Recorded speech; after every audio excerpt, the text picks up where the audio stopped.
Sugoroku is back, and a couple of you have asked for a guide, so hopefully this video will help you on this current Sugoroku and the next one in 3 years. Yep, that's my prediction. We won't see Sugoroku for another 3 years after this. Let's get started. Sugoroku is a board game event where you move across the board earning points, unlocking rewards, and racking up money. As you move along the board, you will build up a gauge for a magical time that gives a 1.3 multiplier to your points earned for 5 minutes or until you hit an unlucky spot.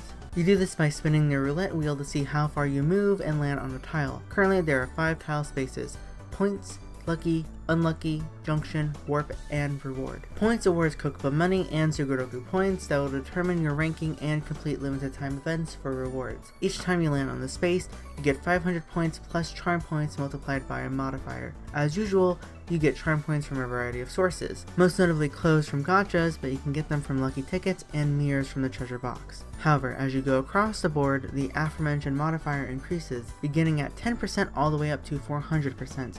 The Cocoppa money you get gives 500 plus a 6% multiplier based on charm points across the entire board. The lucky spaces act similarly to point spaces, but give an increased amount of Cocoppa money and Sugoroku points. However, they don't have an increasing multiplier but a flat one. Unlucky spaces give nothing, but they do decrease the gauge for magical time and will end the 5-minute bonus if you land on it before the time expires. Junction spaces appear when there is a diverging path. When you arrive on it, you will stop at the spot even if you have additional movement spaces from your spin. Here you will spin a different roulette wheel marked with A or B, sending you to the upper left area if it lands on A, or the bottom right area for B depending on the board. They will only move you one spot forward and will always be a point space afterwards. Warp spaces teleport you to another warp space on the board. This is good for jumping ahead, but it can send you backwards as well. For clarity, I did this intentionally to show you it can happen.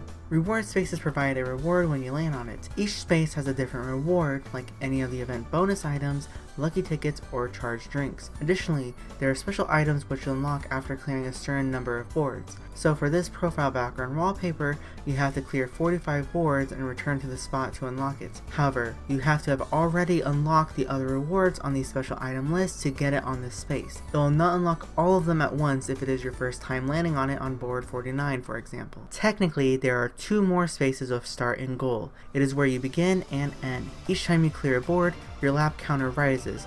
Additionally, with this revival, landing exactly on the goal space will provide a boost to your Cocoppa money and Sugoroku points, which scales with your charm points. So in this edition, land on it exactly if possible. If you can't, don't fret as you will still get money and points. Just don't get stuck on warp panels like me. To help you progress through the events are special items. These are given out at reward spaces, completing missions, login rewards, or buying them with coins or Cocoppa money. Some of these are movement items, such as only one roulette, where you can only move once. It's good if you want to land on a lucky space, claim a reward space, or hit the goal space with the bonus rewards. Another one is the 1, 2, 3 roulette, where you only move a small amount of tiles. This is good if you don't want to overshoot a space you want to achieve, or make it easier to use the only one roulette. The final movement item is the double roulette, which doubles all movement spaces up to 12. This is good to move across the board quickly to increase the lap number, or you can use it to avoid dangerous areas, like this warp panel. I don't want to go back because I already have 2 times already, so I'm going to use a double roulette to jump over this panel.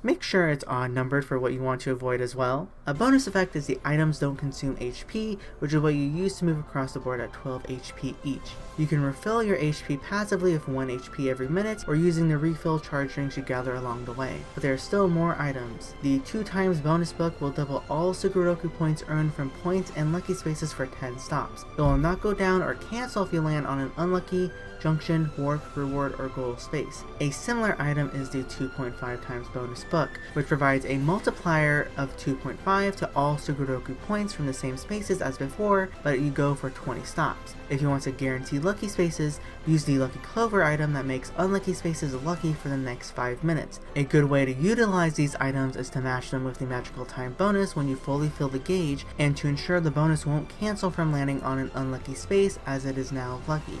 There is another item, but it does not appear to be in this version of Sugoroku. In case they bring it back, the Money Up amulet increases the amount of Cocoppa money you earn from points and lucky spaces. And now you're probably wondering what Cocoppa money even is after hearing me mention it so many times throughout this guide. Let's talk about that now. Cocoppa money is used as a second currency to get special items in the shop. Scroll down and you can see a set of items you can buy individually. The rare ones are the most expensive at about 4 to 5 million monies, and the lesser ones cost a couple hundred money. You can buy them not to only look cute, but boost your charm points in the events as well. I usually try to get the most expensive items first and work my way down as I earn money, but others may prefer getting the smaller items for more charm points quickly. Depending on how quickly you earn money, attempt to do the math and see if you can get the items you want. Additionally, money can be used to get delivery or event items. I would only do this if you have an excess amount of points, or if you're out of items and are close to landing on a space for a reward you need. That is the only time I would recommend using it. Another note to make is at the bottom is recharge drinks for 100 lucky tickets. Use the tickets to build up charm points at least to level 30, and use the tickets how you see fit. If you want the drinks for 100 tickets, that is definitely fine to use. In Sugoroku there are two types of rankings, individual and group. The individual ranking focuses on getting as many points as possible, and you'll be facing all players during the event. These usually have theme items of the event matching the model character in the story. They'll be split between two halves where you need to gain points separately for each one. The other ranking is group ranking, which is not ranked on points but by laps completed. You'll be placed into a group of roughly 30 people and practically race the most laps on the board. They have cute items with rares as the coveted item for the top 3, and they will be split in halves again. Finally, there are limited time event bonuses. These are to gain points in a certain period of time, and you'll unlock them via the quest page. Now we can go on to some tips for the events. First tip, create a goal for yourself. I know, self-explanatory, but with so many ways to get items and navigate the events, it's better to have a goal in mind and know how to achieve it. For instance, if you want to go for the group ranking or get the items on the reward spaces, then clearing laps as fast as possible will be your goal. Use double roulettes as frequently and optimally as possible. However, if you want individual rankings or items from the Cocoppa money shop, then farming points from lucky spaces will be the best case scenario for you. Reaching the goal can help, so using only one or the 1, 2, 3 roulettes will definitely help you in this case, or trying to reach the goal can help as well. But there may be a trick that can aid you. This second tip is a special case. I remember one Sugoroku event where the warp panels were in the middle and the end of the board. It was discovered that it was more practical to loop around these warp spaces due to the point spaces having a higher modifier, 200 to 400% of your charm points. Thus you would be gaining more Sugoroku points with each spin rather than hitting the goalpost. So if this occurs on the second board or a board in a future Sugoroku event, routinely hit the warp spaces to gain more Sugoroku points this way, especially if you use the only one or the 1, 2, 3 roulettes to help reduce the amount of spaces you move. This will be crucial if you're going for individual ranking rewards. If you're going for group ranking, then ignore this and keep racking up those laps. The current board has the warps between 10 and 100%, so it isn't worth it unless you want to try to farm money. Third and final tip, don't try recording footage for a guide video on Sugoroku unless you want to be endlessly warped back to the start, especially when you try to showcase a genius move only for it to backfire, thus remaining on the same lap for 20 minutes. Happy Sugoroku!